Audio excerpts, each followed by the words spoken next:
Hi, today's good person to know is Luke Johnson. He's chairman of Risk Capital Partners and former chairman of Channel 4 Television. He also writes a weekly column for the Financial Times, sits on the boards of various companies, not to mention associated to up-teen companies too. So where does Luke find the time? Well, I'll explain in this video, as you'll come to learn. Luke is the man behind Pizza Express. He turned it from 40p a share when there were 40 shops to over 900p a share, selling it when it was over 250 Pizza Express in the country. Luke's niche is in the food and industry sector, and he says it's always changing because fashion, taste and trends always do, and that opens the door for smaller companies, SMEs, to take a slice of the action because the big companies are very bad at coming up with ideas. He says successful entrepreneurs are those that target areas that are exploding. Luke got a taste for business when at the age of 18 he was holding parties instead of studying. On a zero budget he made £500 on the first day, and that was it. No more medicine. He decided that he wanted to concentrate, although he did finish his degree, he wanted to concentrate on being an entrepreneur. So what makes a successful entrepreneur? Well, according to Luke, it's someone who's failed, and Luke has failed plenty of times. He says most successful entrepreneurs that he knows are obsessive, they don't stop, they're constantly on the go. So you can assume that Luke is very much an obsessive. It's not a 9-to-5 job. It's not the lifestyle for the faint-hearted. I personally think that whatever Luke touches, he turns to gold because he knows exactly how to do things. He's been doing it for such a long time and is highly successful. Luke's talk was a Q&A session, and he enabled the audience to ask him any question. So I've taken out the most pertinent ones, which I think are going to be relevant to you, from what would he invest in to what makes a successful business. So I hope you enjoy it, and thank you for watching. So I've been in food and drink for roughly 25 years. Generally speaking, larger businesses are very poor at coming up with new ideas and breakthroughs, and that offers startups and early stage and independent businesses the chance to become the next GU or Pret. If many parts of the food and drink industry are mature, there are other parts that are always growing. And I think the successes of new entrants come from entrepreneurs who've targeted those sectors and niches that are suddenly exploding. And because tastes and fashion and products themselves change, so that opens up doors. What do we look for as investors, as backers of food businesses? It slightly depends on whether it's my firm, Risk Capital, or me personally, because there are two strands.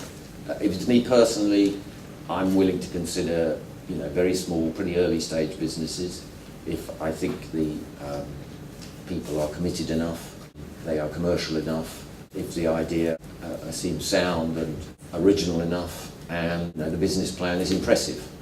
I think you take each case on its merits. I prefer a business that's got some traction, because I think that, as with any startup, the failure rate right at the beginning is very high. Now, the best entrepreneurs often fail, but they do, as they say in Silicon Valley, pivot, and they keep going and they adapt and evolve, and that's how I believe most successful businesses emerge. They're very rarely the absolute startup idea in the very first document, because some of their assumptions will be wrong. I find that very often among the most successful entrepreneurs I've worked with are the obsessives, who are, it's all consuming. I don't think being an entrepreneur and running your own business is quite like other more conventional careers. You don't clock off at 5 o'clock on a Friday and then start again at 9:30 on Monday. It's a bit more of a all-in commitment to that. You may well make mistakes. I'd say that's more likely than not, and that might involve a failure. And actually, one of the interesting things I like to do is, when you read about very successful people, dig, because then you will find that they've had all sorts of flops. I can certainly admit to having plenty. That is the way you improve, and it's part of the process, because some of your ideas will be flawed, and there will be circumstances beyond your control that will mean that your dream isn't capable of being consummated. But that doesn't mean to say that's your life or that you can't correct it and do better next time. Hello, my name's Shaz. I've got 2 questions if you don't mind. What made you go into this industry? And the second question is, if you were to start out today, like us all in here, how would you go about doing it? Good questions. I went into the business, I was 18, I was studying at university, I was all destined to become a doctor, and of course, like all students, I was spending all my time giving parties and not going to lectures. And my head of college said they'd throw me out if I carried on with these noisy parties. So a mate and I thought we'd shift our parties to the local nightclub, which was shut on a Monday night. So we marketed our idea, and on the first night, we were due to open at 8 o'clock. I turned up at 20 to 8, and there was a queue of people, 25 people, who believed in our crazy idea, and they were willing to pay money on the door to come in, and the nightclub took the bar money. And it had cost us 0 to start this business because we got credit from the printers to make posters, and at the first night we were up 500 quid. And I thought, this is much better than being a doctor. This is what I do. That was really it. And I migrated in my early 20s. I realised I was too old for nightclubs. So I moved into pubs, and then in my later 20s I moved into restaurants. And I've sort of been going ever since, really. Right now, well, it depends where you're located, what your resources are, and what your great interest is.